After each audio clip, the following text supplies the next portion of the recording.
ഞാൻ ഈ കഴിഞ്ഞ ദിവസം NH-66 ഒരു യാത്ര പോയി. വഴി മുഴുവൻ പണി നടക്കുന്നതിനാൽ സഞ്ചാരം ഇത്തിരി ബുദ്ധിമുട്ടാണ് കേട്ടോ.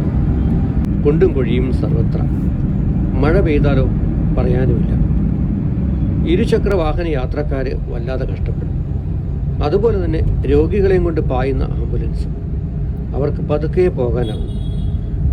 സർവീസ് റോഡുകളിൽ പലതും സഞ്ചാരയോഗ്യമല്ല എന്ന് തന്നെ പറയേണ്ടി വരും.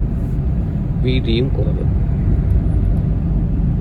ഇനി പണികൾ തുടങ്ങിയ ശേഷം ആദ്യമായി ഇതിലെ വരുന്നവരാണെങ്കിൽ ഉറപ്പായും വഴി തെറ്റും. രാത്രിയാണെങ്കിൽ പറയാനുമില്ല. അങ്ങനെ വഴിമാറി കയറിയെത്തിയ ഒരു വണ്ടി എന്നെ ഇടിച്ചില്ല എന്ന മട്ടിൽ കടന്നുപോയി. അവരെ കുറ്റം പറഞ്ഞിട്ട് കാര്യമില്ല. ഏതാണ് ശരിയായ വഴി എന്ന് തിരിച്ചറിയാൻ പ്രയാസം.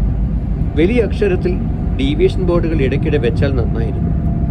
കാരണം ശരിയായ റോഡെന്ന് കരുതി മുന്നോട്ട് പോകുമ്പോൾ ഡെഡ് ആണെന്ന് വരാം.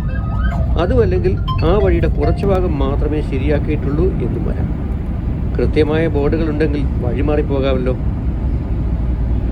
പണികളെല്ലാം തീർത്ത് NH തുറന്നു കൊടുക്കുമ്പോൾ യാത്ര എത്ര സുഖകരമായി തീരും എന്നാണ് ഞാൻ ആലോചിക്കുന്നത്. കുറഞ്ഞ സമയം കൊണ്ട് ലക്ഷ്യസ്ഥാനത്ത് പറന്നെത്താമല്ലോ.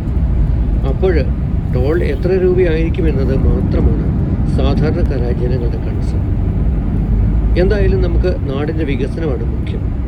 നല്ല റോഡുകൾ വരണം, യാത്രാ സൗകര്യങ്ങൾ വർദ്ധിക്കണം, ജീവിത നിലവാരം മെച്ചപ്പെടണം, രാജ്യം വളരണം.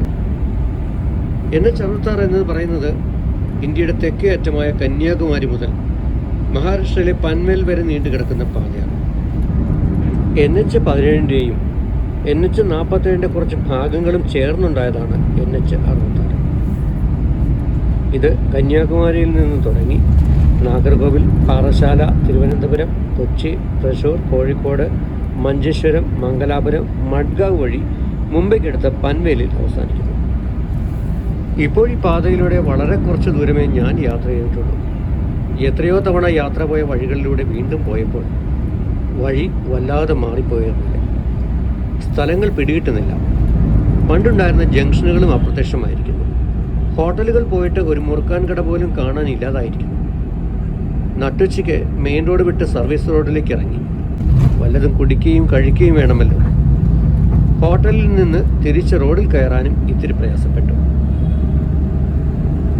എൻ്റേത് ചെറിയ യാത്രയായിരുന്നുവെങ്കിൽ ദീർഘയാത്ര ചെയ്യുന്നവരുടെ കാര്യം എന്തായിരിക്കും? എന്തായാലും റോഡ് പണി നല്ലൊരു നാളേക്കാണല്ലോ. അതുകൊണ്ട് ഇപ്പോഴത്തെ പ്രയാസങ്ങൾ തൽക്കാലം സഹിക്കാം, ക്ഷമിക്കാം.